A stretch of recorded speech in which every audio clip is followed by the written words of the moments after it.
Welcome to today's Building My Legacy podcast. I have with me today Meghan Lynch. Meghan is CEO of 6 Point Creative.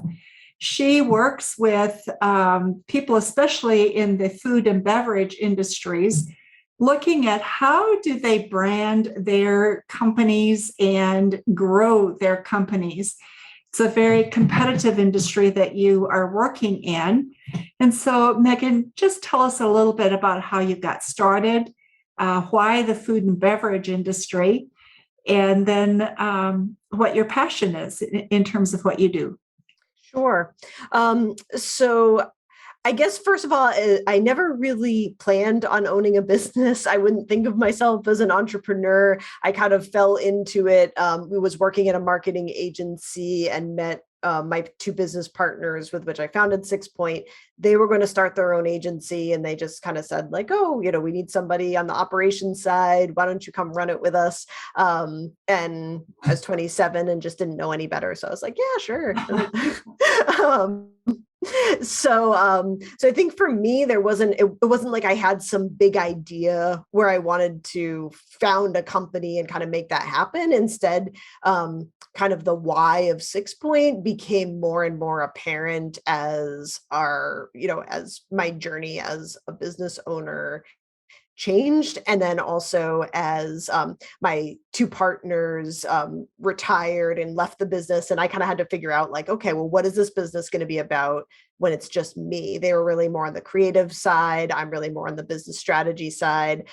So really kind of deciding, what does this look like in the future and where are we going? And for me, one of the things that had happened in my growth journey as an entrepreneur is that there was kind of a point where I think when you first start out, like everything's exciting and everything's new, and yeah, there are issues, but you don't really feel it because you're just like so into doing the work, or at least that's how it was for me. And then there becomes this point where all of a sudden things stop coming as easily and you have to kind of start working harder, and it really starts to feel like, ooh, this isn't really going well. And I would go out to networking events and see other business owners be like, oh, everybody's saying, how's business? And everybody else was like, oh, great. And I'm like, oh my gosh, I'm the only person here who has problems. I am the world's worst CEO.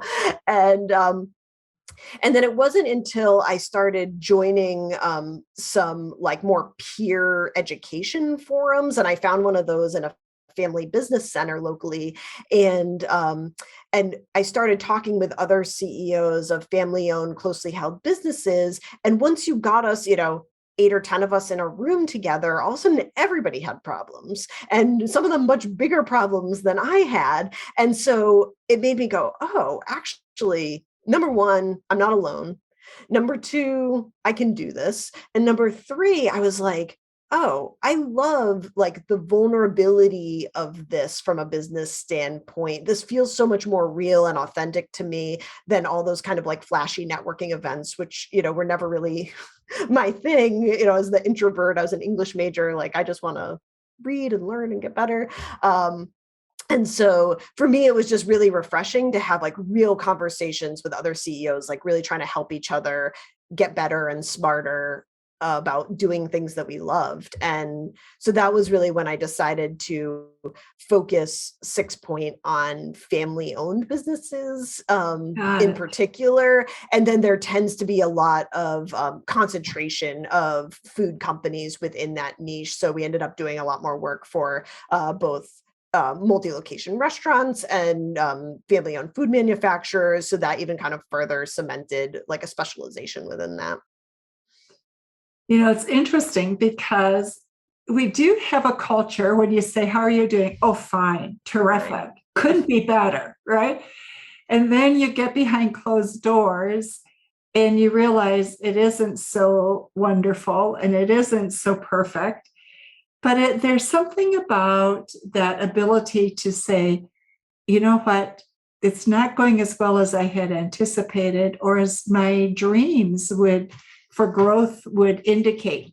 Mm-hmm. So how did you, so part of what you've been able to do with sharing your story is create that ability for people to be vulnerable with you. Mhm. But tell me a little bit about what you're experiencing and seeing with businesses today, because you work a lot with businesses that have plateaued and looking Mhm. for growth. So Yeah. talk a bit about that, if you would. Sure. I think what's interesting right now is what I'm seeing in the marketplace, and what I'm sure a lot of people can relate to, is that companies are not plateauing for lack of opportunity. In fact, mostly when I'm out talking to family owned businesses, it's almost like they have too much opportunity, like too many different ideas of ways that they should grow, or things, things people are telling them that they should be doing, should be looking into. And instead they get um, really stuck in terms of trying to identify what is like the right opportunity for growth. Instead, they just end up having all these circular conversations about things that they could do, should do, might do. Do we enter this market? Do we acquire this company? Should we create a new brand? Should we be doing more on social media? Should we be doing e-commerce? Should we be getting into retail? Should we be getting into food service? All of these different options of ways that you can grow. And that instead of growing in any of them, they just really get stuck. And the lack of focus is actually what is hurting them, not the opportunities for more sales or more growth. It's so true. I think one of the advantages and disadvantages of the internet has been just what you've said. And that is people are overwhelmed by the amount of information, and choosing which part I need today is what's so hard. So tell me a little bit, how do you help companies get through that plateau? Part of it's recognizing it. So how do you Yep. help people recognize it, first of all? Mhm. Yeah, I mean, that's it. So much of it is that piece of like feeling seen, that same experience that I had in that room of CEOs, of realizing like, okay, I'm not alone, I'm not crazy, I'm not bad at this. This is just like a natural life cycle at the point, in the business. And it actually, in a lot of ways means that you've been successful, right? That you've grown to a point where you have opportunities, you have multiple paths for growth, you have a strong foundation to work from. I was talking, catching up with a client the other day, and he was saying like, we have such better problems now, like money is not the problem. It's finding the right real estate. It's trying to decide like which is the best, investment to improve our tech connections with our customers. So I do think that that feeling like you're not alone, feeling like this is a piece of success, and then also understanding that there is like a basically a common sense path forward of selecting and focusing an opportunity. And so we developed this program that we call Solve for Why. And basically it's just kind of like the best practices about making some of those decisions and doing it in a systematic way. I'm a big believer in like solving the right problem in the right order. That sometimes, you can have the right solution at the wrong time, and all of a sudden it's not the right solution. Um, so we really just kind of walk companies through, we start off with a phase where we're just really focusing in on what are all the opportunities. Like, let's get them all up on a board. Let's figure out, work with them to figure out which one is their biggest opportunity that's going to enable all the other growth to happen, so that they move from, all of this overwhelm to like a really crystal clear focus. And then we work with them to figure out, what is the right data that they need to make good decisions about that, and to be able to craft a strategy. And so we'll help them get not analysis paralysis or get overloaded, looking at spreadsheets and reports, but find just enough data to help them confidently move forward. And so those are some of the kind of building blocks that really create this momentum that, it's one of the kind of mantras that we use internally at 6 Point is slow is smooth and smooth is fast. That if you can kind of make these decisions up front, make the decisions, get the data, figure out your strategy, build a plan, all of a sudden then the execution, which used to be where you were stuck, all of a sudden starts coming really easily and moving really fast. So that becomes a big part of it as well. Okay, so tell us a little bit about your 6 point strategy, because I think you were just beginning to do that. Yeah.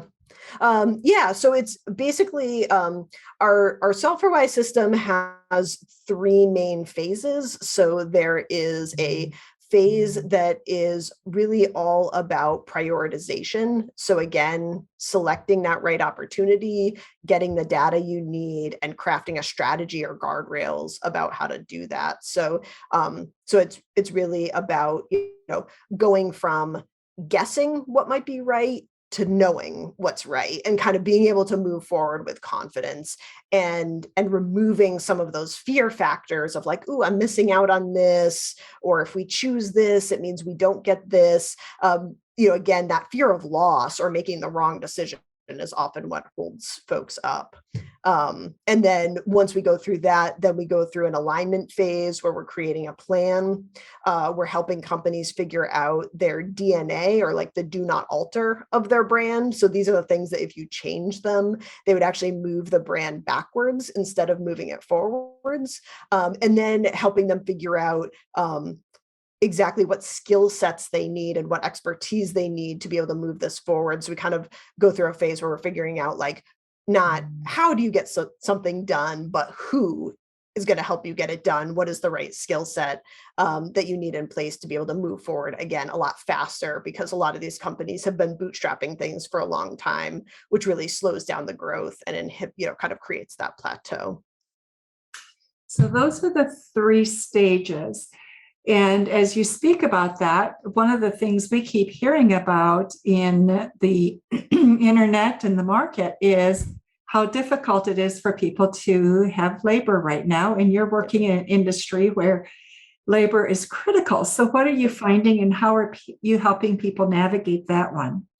Yeah, it's so interesting you say that. I've had more and more conversations in the past, I'm going to say like 4 to 6 weeks, about not so much branding from a like external marketing standpoint, but how do I brand internally to my internal team to help retain key employees? And then also, how do we help brand externally from like an employer of choice perspective to talk more about our values, to get our story out there, to be able to attract the talent that we need. And again, a lot of the businesses that we're dealing with are smaller family-owned businesses. They may not always be able to compete with like the large corporations in terms of salary and perks and stuff like that, but they can still attract people who share their values and are excited about their mission. And so how do we communicate that in a way that's going to attract those folks? So that's been really critical. And then the other piece that we do is we have a really like deep and broad network of execution experts, because a lot of our clients get really stuck on like, they know they need, let's say like SEO or something. There's a million SEO providers all promising the moon and all telling you that the last person who did it didn't know what they were doing. And so really helping them helping them with that vetting and figuring out, matching them with different experts to execute what they need to execute in a way that they can be confident about the quality that they're getting. So that's been huge too, because there's a lot of folks out there who are just, again, because you don't really know what you're buying, can just kind of jump at whoever is out there offering it. And that can be a way to lose a lot of money. So.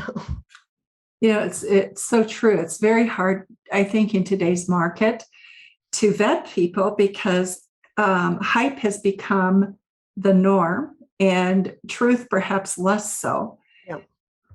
And so to really be able to navigate through that and to be able to help people see, what are the results, and that focus on results. It's not hype, it's results. Yeah. Yeah. And for a lot of companies, just being able to articulate what exactly it is they want, what does success look like for them? I think a lot of businesses get really stuck, especially when you're buying something kind of vague, like marketing services. It feels like, oh, well, how do I hold them accountable? Like, they say that whatever, our Facebook page subscribers are going up, is that success? Well, if your goal is to acquire new customers, no, it might not be, they might not be translating. And so the other thing that we work really hard with clients on is to really connect marketing metrics to their business goals and have them feel confident that it's not crazy to ask, to not just say like, oh, it's brand awareness building. If that's not growing sales, if that's not enabling you to raise your prices, if that's not, getting you more interest and helping your growth, then it's not successful. And I think that can go a long way to give people confidence to expect more from their marketing spend or their investment in their brand. Got it. And yeah, that is so true. It's how do you make every dollar that you spend do more for you? But you're absolutely right. What is it we focus on? And that is probably the hardest thing to articulate, partly also because of the messages that you get. So, Right. it's hard to really know. What is it you find are the biggest mistakes that family-owned businesses make as they try to grow their business or keep them moving?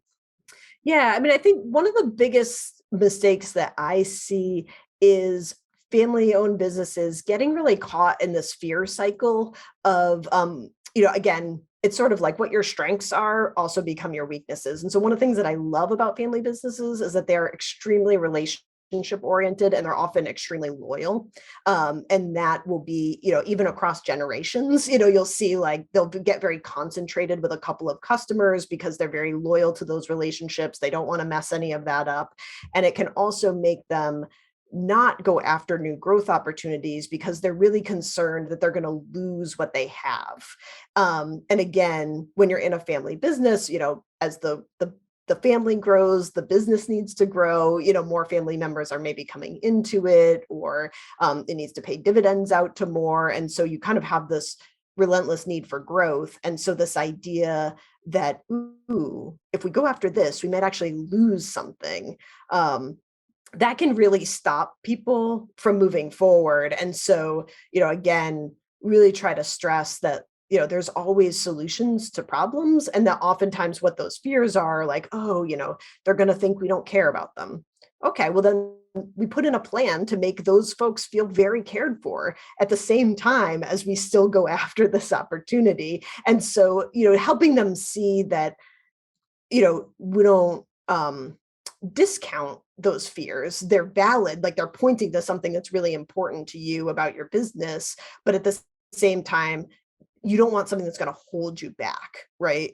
So kind of helping them both look at those rationally and then also find a path forward.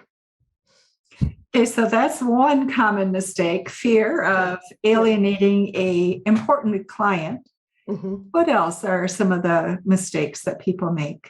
Yeah, I think the other is, again, we talked a little bit about like not setting KPIs, not holding people accountable. Again, I think sometimes when you buy something from a vendor who's promising you the moon, then there becomes this kind of like, oh, I don't really understand this, I'm going to delegate it to them. We'll often find companies who have, let's say, like given their Amazon account to some broker who's now running it. They have no access to it. They've lost control of the brand. They've kind of like trusted them too much, and they're not holding them accountable. Sales have been flat. They're not using the latest technology. They're not actually growing the brand or promoting the products. And so again, helping them figure out how to either uncouple themselves from a bad vendor or how to hold that vendor accountable and kind of recharge that relationship so that they feel motivated to have it grow. So I think that kind of lack of accountability, lack of clear measures of success can have a lot of like ripple effects when you're trying to grow and can kind of lead to that plateau. Yeah. I think the same is true of holding family members accountable. Absolutely. And you live together or you are related. So how do you manage that for the companies you work with? Yeah, I mean, a lot of that is out of my purview as a marketing and brand strategist. I think what we tend to do is try to bring data to it, try to shine light in places where it's needed. But overall, that's also something that, because we work with a lot of family businesses and we work with a lot of family business consultants and people who specialize in culture and relationships, specifically around family businesses, it's also where I can kind of often act as like an advisor or connector to say like, ooh, kind of, I see this going on. It's stopping us from being able to do our job. So maybe you need to go work with this person while we're doing this over here, or we'll pause what we're doing while you take care of this. If it's something that's going to stop us from being successful, then I think, one of our, again, talking about vulnerability, talking about authenticity in business, I think it's also one of my responsibilities and one of my values to just say what I'm thinking while still being kind, just letting people know what I see, and also being as kind as I can to kind of move them forward to take control over it. So you also talk about strategies for doubling your revenue. And my goodness, people are eager to do something with their revenue coming out of COVID. What are your strategies? Yeah, so I think a lot of the strategies that we employ are things that can kind of really help companies maximize the dollars that they're spending. So for example, we often use what's called a brand touchpoint matrix. And basically the thinking behind it is that you really focus in your spend on anything that is a really high value touch point with your audience, which would mean it's very personal and it's also very either long lasting or frequent.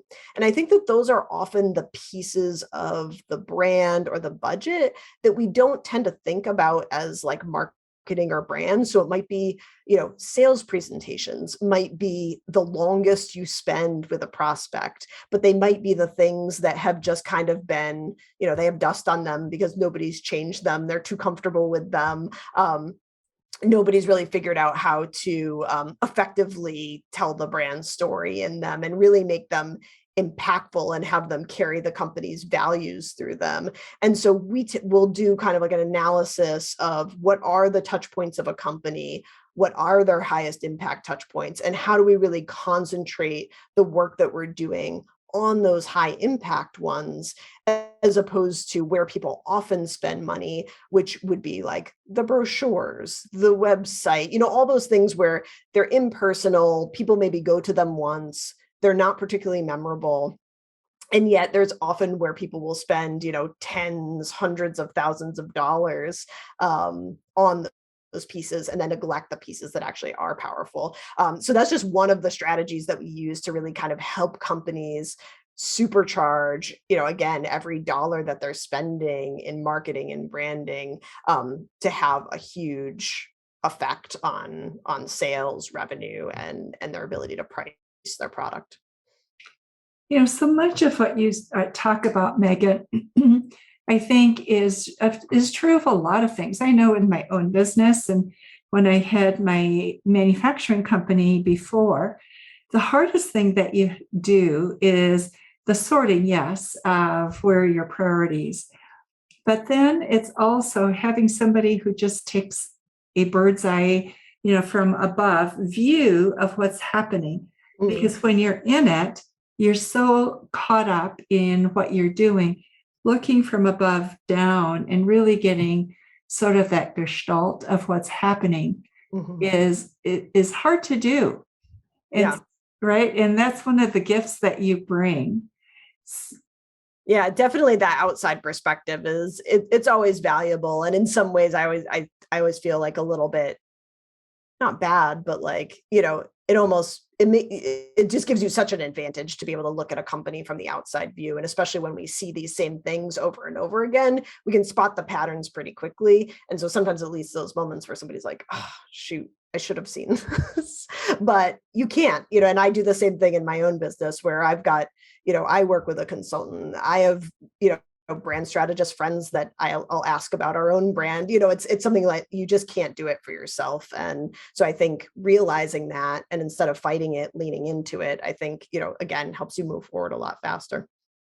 So true. It's like sports, right? You would never go into a sport professionally Or think of our kids with their sports at school. They all have coaches for a reason, but we have such a hard time doing that with our businesses, and then knowing how to choose that.